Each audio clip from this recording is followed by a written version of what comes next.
You ever get that weird feeling, that little shiver up your spine, like a glitch in the matrix where something happening right now feels eerily familiar, like you've seen it all before? Maybe you're watching the news, or something's going down in your own life, and bam, it hits you.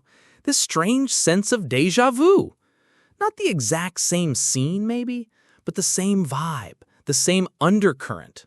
Like an old song you know by heart, playing a tune that's both familiar and a little haunting.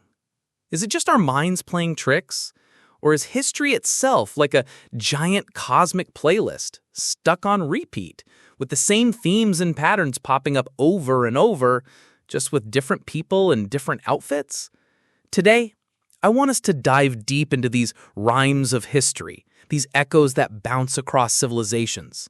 Because figuring this stuff out isn't just about understanding why ancient empires crumbled, it's about understanding us, our collective human story.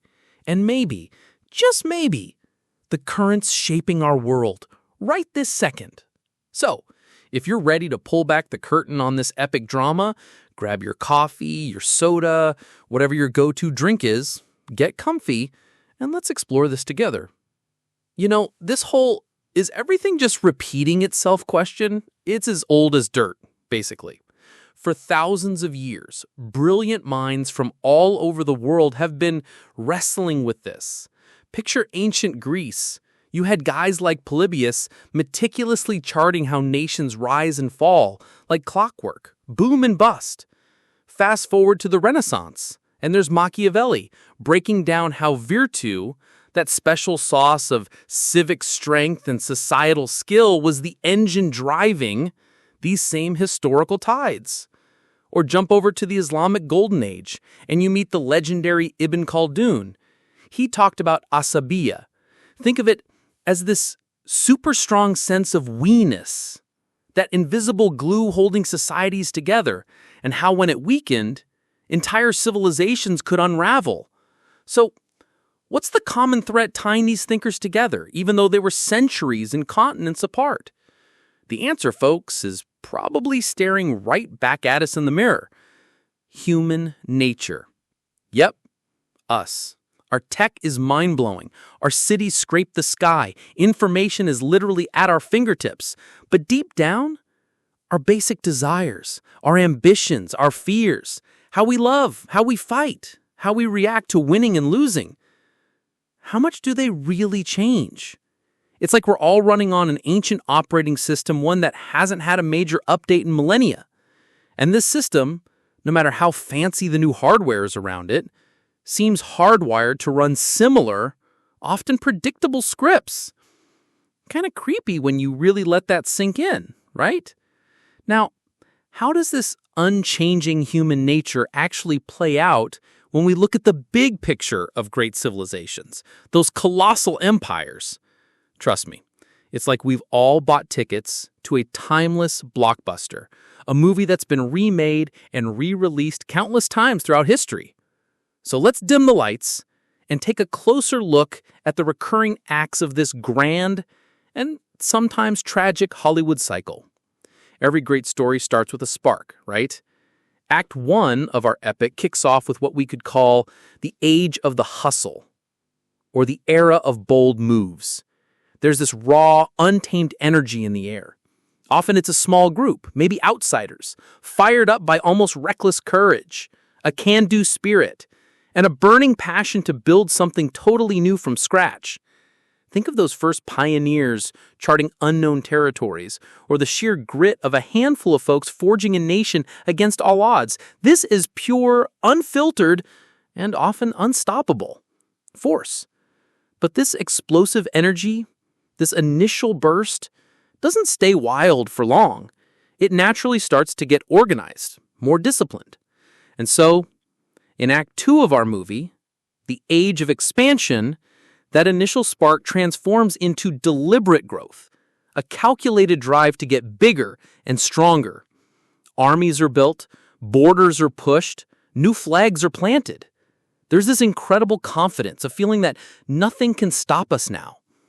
And once those vast territories are locked down, once some kind of order is in place, what's next? Opportunity.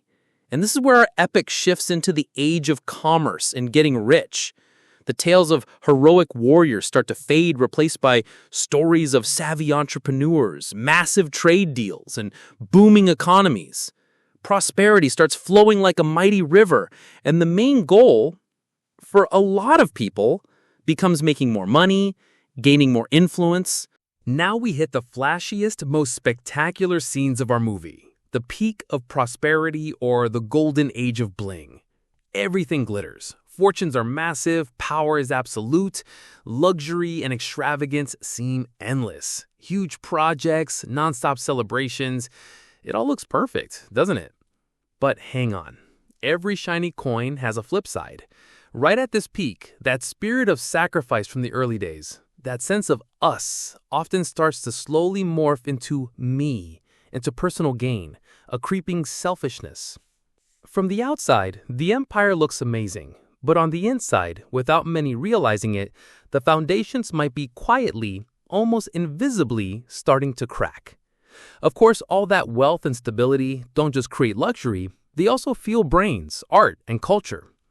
In this act of our film, the age of ideas, universities pop up, scientists make amazing discoveries, philosophers debate the big questions. Yet, ironically, sometimes all this brain power can turn into endless bickering, a kind of analysis paralysis. Everyone's talking, everyone's got an opinion, but that decisive, get-it-done attitude from the early days, it starts to fade into a kind of whatever inertia. And like any good drama, our epic movie has its turning point, its moment of truth.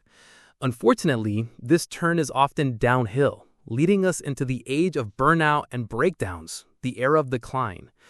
That old energy, that drive, it's gone. It's replaced by a defensive, let's just protect what we have attitude. Even the aggressive spirit that built the empire might now be looked down upon. Internal divisions get deeper, different groups start fighting, and a general mood of pessimism and who can you trust spreads. People get super materialistic and moral standards start to slip. And weirdly, it's often during this time that the dangerous idea of we're just naturally better than everyone else really takes hold.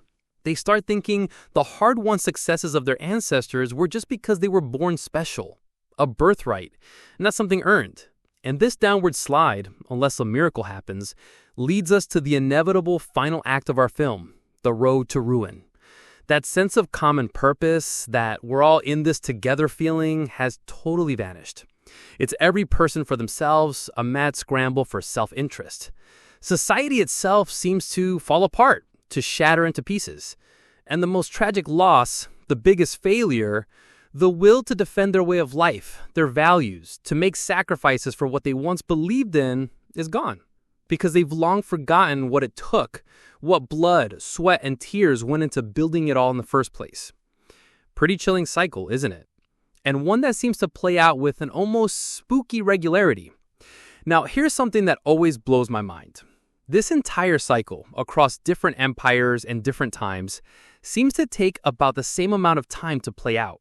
Around 250 years. That's roughly 10 generations. Can you believe that? Whether they had chariots or jets, spears or missiles, it's these internal shifts, these changes in the national character that seem to call the shots on how long these top dog powers last. Does that send a shiver down your spine like it does mine? Is it a coincidence or is something deeper going on? So where do we, as individuals, fit into these massive historical waves? Are we just puppets of fate, or do we actually have a say in our own story? This is where a lot of smart philosophies chime in. They suggest that fate and free will aren't enemies, but more like dance partners. Our fate, or as some call it, karma, is often seen as the hand we're dealt, the result of stuff that's already happened. But our free will, that's how we choose to play those cards, our choices, our reactions, right here, right now. Basically, as one wise person put it, today's free will writes tomorrow's destiny. Isn't that incredible? With this power in our hands, carrying the weight of the past, we are literally planting the seeds for our future. After all this, the million-dollar question is, if these patterns are so clear, if human nature is so consistent, can we actually learn from history? Can we break these cycles? Or at least dodge the worst of the downfall? The answer is a hopeful yes, but also a frustrating it's complicated.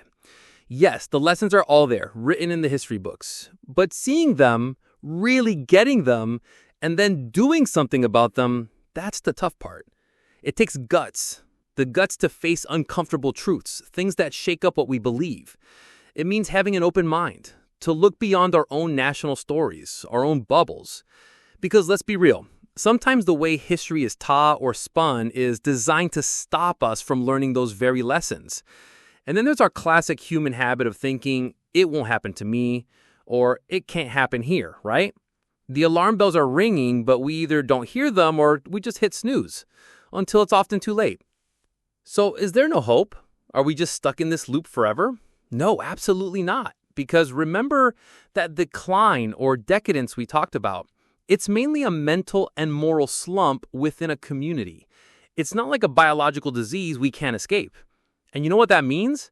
It means that as individuals, we are not necessarily doomed by that collective slide. Yeah, a civilization might get tired, an empire might fall, but that doesn't mean the end of human potential. That initial energy, that courage, that asabiya, that spirit of solidarity, it doesn't just puff into air. It might just be lying low, waiting for a spark, ready to pop up somewhere else, carried by people who refuse to just go with the flow of decay, who consciously choose a different path.